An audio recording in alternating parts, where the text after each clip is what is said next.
በስመ አብ ወወልድ ወመንፈስ ቅዱስ አሐዱ አምላክ። በመላው ዓለም የምትኖሩ የልዑል እግዚአብሔር ቤተሰቦች፣ የወላዲት አምላክ የቃል ኪዳን ልጆች በያላችሁበት ሰላም እግዚአብሔር ይድረሳችሁ። እንደምን ሰነበታችሁ? እንደምን ቆያችሁ? አሜን። መድኃኔዓለም አምላካችን በምህረቱ ለዚህ ሰዓት ስላደረሰን ክብር ምስጋና ለሱ ይሁን። አሜን።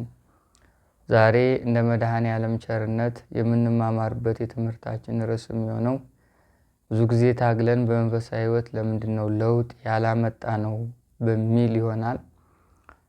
በዚህ ትምህርት ወይም ይህን ርዕስ እንደ ርዕስና እንደ መነሻ አድርገን ለትንሽ ደቂቃዎች እንደተለመደው እንማማርና የጠላትን ውጊያ የበረከት ስራዎች አንድ ላይ አድርገን እናስኬዳለን። ያው በየጊዜው ነው የበረከት ጥሪ የማደርገው። አሁን ግን በተደጋጋሚ ስለምሰራ ከፊታችን 2 በዓላቶች አሉ። የሁለቱም በዓላቶች አንድ ላይ አድርገን የበረከትን ጥሪ አድርገን ወደ አገልግሎት ለመግባት ነው። የሰኔ ሚካኤል ሰኔ 12 የዓመት ነው። ሐምሌ ገብርኤል ሐምሌ 19 የዓመት ነው። ሁለቱን በዓላቶች ለሰኔ ሚካኤል ለቅዱስ ሚካኤል አልባሳት እያሰፋን ነው ለገጠር ቤተክርስቲያን። የቅዱስ ገብርኤልም ለቤተ ክርስቲያኑ የታዘዝነው እንድናደርጋለና በቅዱስ ሚካኤልና ለቅዱስ ገብርኤል ወዳጅ የሆናችሁ የበረከት ስራ ለበዓላቸው እንድትሳተፉ ጥሪ እናቀርባለን። እንግዲህ ሩህሩሁ መልአክ ቅዱስ ሚካኤል፣ ፈጣኑ መልአክ ቅዱስ ገብርኤል በቀኝ በግራ ሆነው የክፉን ጠላት የምናሸንፍበትን ኃይል ከአምላካቸው እያሰጡን የበረከቱን ስራ ባርከውልን የበዓላቸው ቀንም በብዙ ቡራኬ የምንጎበኝ እንድንሆን የአምላካችን ፈቃድ ይሁንልን። አሜን። ወደ ትምህርታችን ስንመለስ ብዙ ጊዜ ታግለን በመንፈሳዊ ሕይወታችን ለምንድን ነው ለውጥ ያላመጣ ነው በሚል ርዕስ ነው የምንማማረው። ይሄ የብዙዎቻችን ጥያቄ ነው። ብዙ ሰው ለ20 ዓመት ለ10 ዓመት ለ15ም ለ5ም ዓመት ስለ መናፍስት በህይወቱ ውስጥና በአካል ውስጥ እንዳለ ካወቀ ጀምሮ የሚያሸንፍበትን መንገዶችንም አብሮ ስለ መረጃ ስላገኘ እነሱን እያደረገ እየጸለየም እየሰገደም ብዙ ጊዜ ይቆያል። ግን በዚህ ውስጥ መናፍስቶች ዝም ብለው ሳይነቃባቸው በጸሎትና በአምልኮት ህይወት ውስጥም እንኳን ሆነን ስራቸውንና ክፋታቸውን ፈተናዎቻቸውን ከሰው ልጆችና ከእግዚአብሔር ጋር ለማራቅ የሚጠቀሙባቸው መንገዶች በሙሉ ወደኛ ህይወት ያመጣሉ። እና እየጸለይን ብዙ ዓመት እየሰገድን ብዙ ዓመት ለምንድን ነው በህይወታችን ውስጥ ለውጥ ያላመጣው? ቢያንስ እንኳን ክፉ መንፈስ መውጣቱ ቀርቶ ፈተናውን ለምን አላቆመም? ለምን አሁንም ያስጨንቀናል? ለምን አሁንም እንረበሻለን? ትናንትና የነበረ ፈተና ዛሬም አለ። ትናንትና ጸሎት ሳንጀምር የነበረ የተበላሸ ማንነት አሁንም አለ። ታዲያ መንፈሳዊ ህይወታችን ምንድነው ውጤቱ የሚለው የብዙ ሰው ጥያቄና ማንሳት የሚገባም ጥያቄ ነው። መናፍስት የክፉ መናፍስት ዓለም የመለማመድ ዓለም ነው። ነፍስ ጋር ያለን ትስስርን ወደፊት ለመጓዝ በሚያደርጉት ጉዞ ውስጥ የእግዚአብሔር ኃይል ሲነካቸውና ሲያቃጥላቸው ልዩነት የሚፈጥሩ አይነት ፍጥረቶች ናቸው። እና የመንፈሳዊ ህይወት እድገት ለአንድ ክርስቲያን መሰረታዊ ነገር ነው። ትናንትና ምንም ነገር ከሌለን ዛሬ ጠይቀን አልቅሰን ሱባኤ ገብተን መልስ ማግኘት የምንችልበትን መንፈሳዊ ህይወት ልንይዝ ይገባል።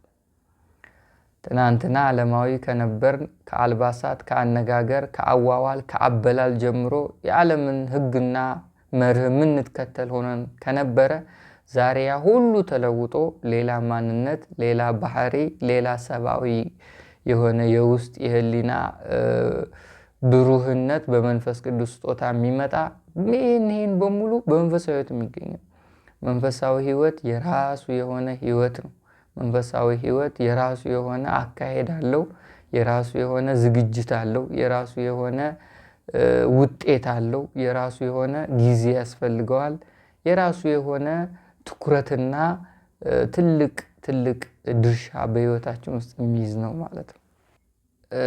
በመንፈሳዊ ህይወታችን ውስጥ ለውጥ እንዳይመጣና የኛ ማንነትና የክርስትና ጉዟችን ላያችን ላይ አድፍጠው የሚታገሉንን ክፉ መናፍስት እንዳያሸንፍ የሚሆንበት ሁለት ምክንያቶች ናቸው። እነዚህን ሁለት ምክንያቶች ትኩረት ሰጥተን በደንብ ገብቶን አውቀን እግዚአብሔርን ጠይቀን እነሱን ላይ ትኩረት ማለት እነሱን መከላከል ከቻለን ክፉ መንፈስ ይወጣል ወይም እኛ ጋር ብዙ ጊዜ አይቆይም ማለት ነው። መናፍስት ሲወጡና ከህይወታችን ሲሄዱ አዲስ መንፈሳዊ ህይወት፣ አዲስ የልብ መከፈት፣ አዲስ የህሊና መብራት፣ አዲስ ማንነት፣ ብሩህና ንቁ የሆነ ፊት፣ ቀልጣፋና ቁም ነገር ያለው አንደበት፣ ህግ እግዚአብሔርን የሚጠብቅ አይምሮና ልብ፣ ሁል ጊዜ እግዚአብሔር ለማስደሰት የሚሮጥ ማንነት ይኖረናል። ክፉ መንፈስ እያለ ጸሎቱ ላይ ይቀላቀላሉ። ጸሎቱን ኃይሉን ያስቀንሳሉ ወይም ጸሎቱን እንደ ልባችን እንዳንረካ ያደርጋሉ። ስግደቱ ላይ ይቀላቀላሉ። ስናወራ ያወራሉ፣ ስንበላ ይበላሉ፣ ስንጨዋወት ይጨዋወታሉ። የግል ማንነቶችና ከማህበራዊ ህይወታችን ውስጥም ተቀላቅለው የኛ ያልሆነ ማንነትን ተክለው ብለን ምንቃዥ፣ ምንቀለቀል፣ ምንቀባጠር ምናምን ያደርጉና በሰው አይን ስንታይ የሆነ ስም የኛ ያልሆነ ማንነት እንዲለጠፍብን ያደርጋል። እና ሁለቱ ነጥቦች ክፉ መንፈስ ብዙ ጊዜ እኛ ጋር እንዲቆይና ምንም ለውጥ እንዳናመጣ እኛ የምናደርገው ነገር እሱን እንዳይጎዳው የሚሆንበት ሁለት መንገዶች አሉ። አንደኛ ሐሳቡን መከተል ነው። ይሄ መጀመሪያው ነጥብ ነው። የክፉ መንፈስን ሐሳብ የምንከተል ከሆነ ሐሳብ ወደኛ ሲያመጣ ቶሎ የምንሰራለት ከሆነ እንደሱ ፍላጎትና ልብ እና እቅድና ምኞት የምንኖር ከሆነ ብዙ ዓመትም ታግለን ንቅንቅ ላይል ይችላል። ይሄ የሱን መልካም የሆነ ነገርን ወይም የሱ ፍላጎት መልካም የለውም እሱ ብቻ ፍላጎቱ ስንከተልለት ነገ ላይ ለክፋቱ በመቀላቀል ውስጥ ይከተናል። ይሄ የሐሳብ መከተል የምንለይበት ደረጃ አለ። አንዳንዴ እያወቅነው ማቅም አጥተን ማንቃወምበት ጊዜ አለ። የሱ እንደሆነ እኮ እናውቃለን። በጨዋታ መሃል አንዳንድ ቃላቶችና ሐሳቦች ከውስጥ ሲመነጩ አንዳንድ ስራ ላይም እቅዶቻችን ላይም እሱ ሲነግረን ይሄን ድምጹን እንደያለን። የመናፍስት የሐሳብ ውጊያ በቃል በሐሳብ በውስወሳ ነው እና ለይተንም እሱን መቃወም የማንችልበት አቅም ይኖር ጊዜ አለ። በቃ መቃወም የማንችልበት አለን እናደርጋለን፣ ግን የሱ መሆኑን እናውቃለን። አሁን ማወቃችን አይደለም ትልቁ ጉዳይ፣ አለማድረግ ነው። እና ሐሳቡን ፍላጎቱን ምሪቱን በውስጥ በኩል በድምጽም በሐሳብም በውስወሳም ሲያመጣ እሱን የምንቃወምና ምንገት አይነት ከሆነን ብዙ ጊዜ አይቆይም። መንፈሳዊ ህይወታችን ለውጥ ይኖረዋል። ግን ሐሳቡን ከተከተልን ለብዙ ጊዜ ያደክመናል። እንዲህ ይላል ትንቢተ ኤርምያስ 4:14 ላይ ኢየሩሳሌም ሆይ ትድኝ ዘንድ ልብሽን ከክፉ ነገር እጠቢ፣ ክፉ ሐሳብ የሚኖርብሽ እስከ መቼ ነው ይላል። መናፍስት አሁን ሐሳብ ካመጡ በኋላ ያን ሐሳብ ስንከተል ቶሎ ብለው የአንድ የመሆን አቅም አላቸው። አንድ ማለት ልክ ድሮ ስለ መናፍስት ሳናቅ የነበረ ማንነት አለ። አሁን ለምሳሌ ከደም ከስጋ ከነፍስ ጋር ተቀላቅሎ የሚኖርበት ጊዜ ሐሳቡ ሐሳባችን፣ ቋንቋው ቋንቋችን፣ እይታው እይታችን፣ ድምፁ ድምፃችን የሆነበት ጊዜና አጋጣሚ አለ። እንደዛ ነው የሚሆነው። ስንጸልይ ትንሽ ይለያል። ስንሰግድ ከነፍሳችን ፈቀቅ ይላል። አምልኮታችን ከኛ ጋር አብሮ እንዳይጓዝ ያግደዋል። ከጊዜ ይህን የሱን ሐሳብ ስንከተል ግን ቶሎ ብሎ ይቀላቀላል፣ ይስማማል፣ አንድ ይሆናል። በዚህ ጊዜ ተቀላቅሎ አንድ ሆኖ ተመሳስሎ ነው ክፉ ሐሳብ ወደ ህይወታችሁ የሚያመጣው። የእናንተ ይመስላችኋል ክፉም ሐሳብ አትለዩትም ሐሳቡ ራሱ ክፉ መሆኑ እና ኢየሩሳሌም ሆይ ትድኝ ዘንድ ልብሽን ከክፉ ሐሳብ ከክፉ ነገር እጠቢ። ክፉ ሐሳብ የሚኖርብሽ እስከመቼ ነው ይላል። ይሄ ለሀገር ነው የተነገረው፣ ለሰውም ይሆናል። ኢየሩሳሌም እስራኤል ዘስጋ ናቸው እና እስከመቼ ነው ክፉ ሐሳብ በውስጣችሁ የሚኖረው? ይሄን ለመዳን ልባችሁን ከክፉ ነገር እጠቡ ብሎ ኤርምያስ ነብዩ ኤርምያስ ለእስራኤል ትንቢትን አዘል የሆነ ትምህርት ያስተምሯቸዋል።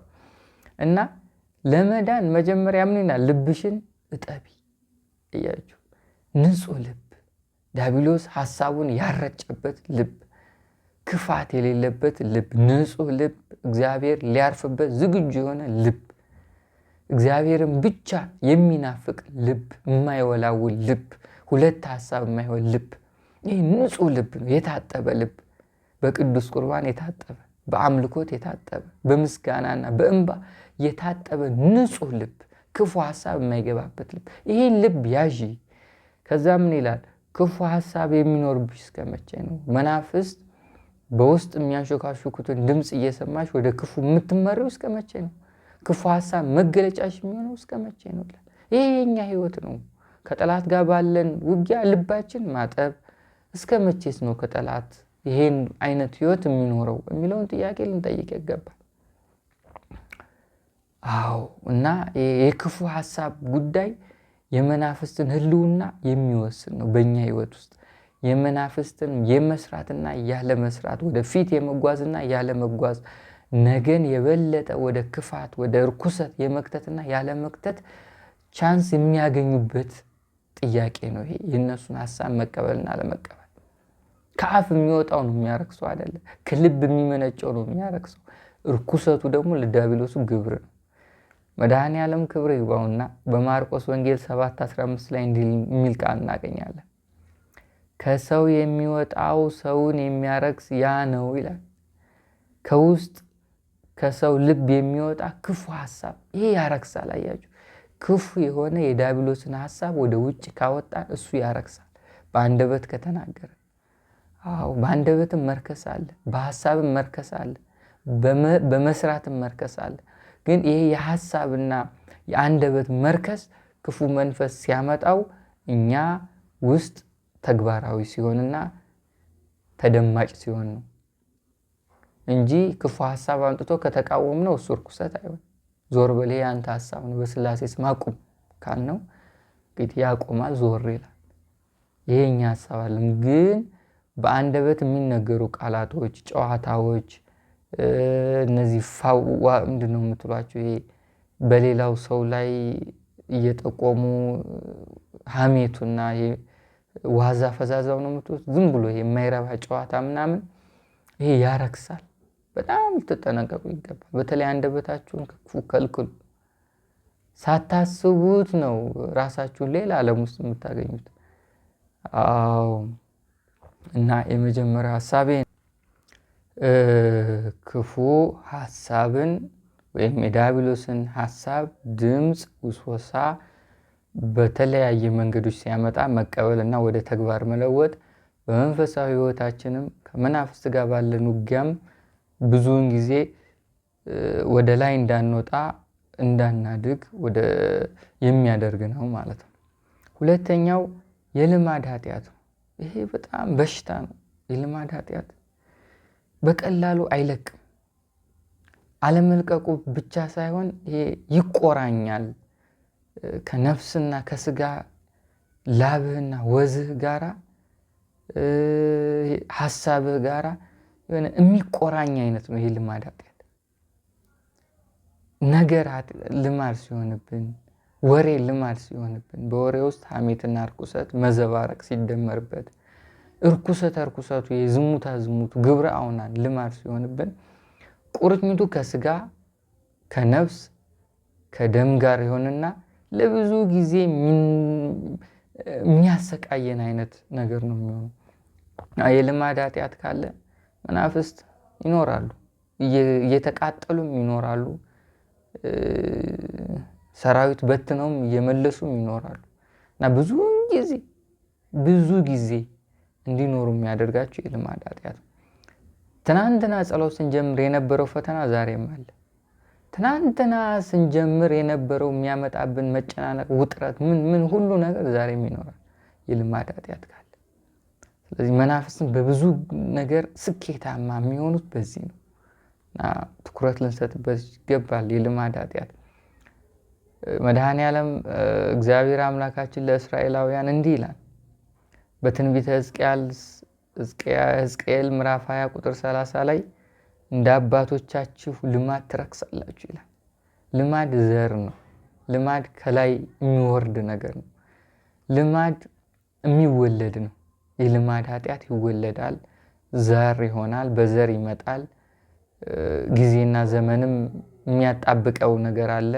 የልማድ ኃጢአት ከምናየው ከምንሰማው ከጊዜው ከዘመኑ ክፉ መንፈስ ካበቀለው ነገርም ይመነጫል እና ከተለያየ አቅጣጫ ነው ልማድ ኃጢአትን የምናመጣው። ግን ይሄ ለብዙ ጊዜ ቁራኛ ሆኖ እኛ ጋር ይቀመጣል። ይሄ ቁራኛ እንደምንለው አለ እንደዛ የሚቀመጥ ነው። ይሄ እያለ የልማድ ኃጢአት እያለብን መናፍስት ወጡ አልወጡ፣ መንፈሳዊ ሕይወት ለውጥ መጣ አልመጣ የሚል ጥያቄዎች ማንሳት አይገባንም። ምክንያቱም ልማድ አለ እና ሁለቱ ነጥብ ትኩረት ልንሰጥባቸው ይገባል። አንደኛ የክፉ መናፍስትን ሀሳብ መከተል፣ ሁለተኛ የልማድ ኃጢአት። እነዚህ ሁለቱ ካሉ ብዙ ዘመን ታግለን መናፍስት ላይጋለጡ ይችላሉ። ብዙ ዘመን ወድቀን ተነስተን በዛ ውስጥ ለውጥ ላይመጣ ይችላል። እንደ ልፋታችን ውጤታችን ላይኖር ይችላል። ግን በየጊዜው የሚሰጠን ጸጋ የሚሰጠን ስጦታዎች አሉ። እሱን ደግሞ እንዳረሳ በታገልን ቁጥር፣ በደከምን ቁጥር፣ በወደቅን ቁጥር፣ ባለቀስን ቁጥር፣ በተጨነቅንና ወደ እግዚአብሔር ባመለከትን ቁጥር እያንዳንዷ ላይ ዋጋ አላት፣ በረከት አላት፣ ስልጣን ጸጋ አላት። ይችን ታዲያ በረከትህን ለማቀዝቀዝ ጸጋህን ለመደበቅ ክፉ መንፈስ ሁለቱን ነገሮች እየተጠቀመ ይዋጋል ማለት ነው። እዚህ የልማድ ኃጢአት እና ክፉ ሐሳብ ለዲያብሎሱ በጣም ትልቅ መሳሪያ ነው። ከሰው ልጆች ጋር ብዙ ዘመን ለመቆየትና የክፋቱን አድማስ ለማስፋት ግብር ነው በሉት። ስለዚህ ሁለቱን ትኩረት ልንሰጥባቸው ይገባል። እግዚአብሔር የቀረውን ይግለጽልን፣ ጠላታችን ይሰርልን፣ የበረከት ሰው ያርገን። አሜን። ወስብሐት ለእግዚአብሔር። ይቆያል።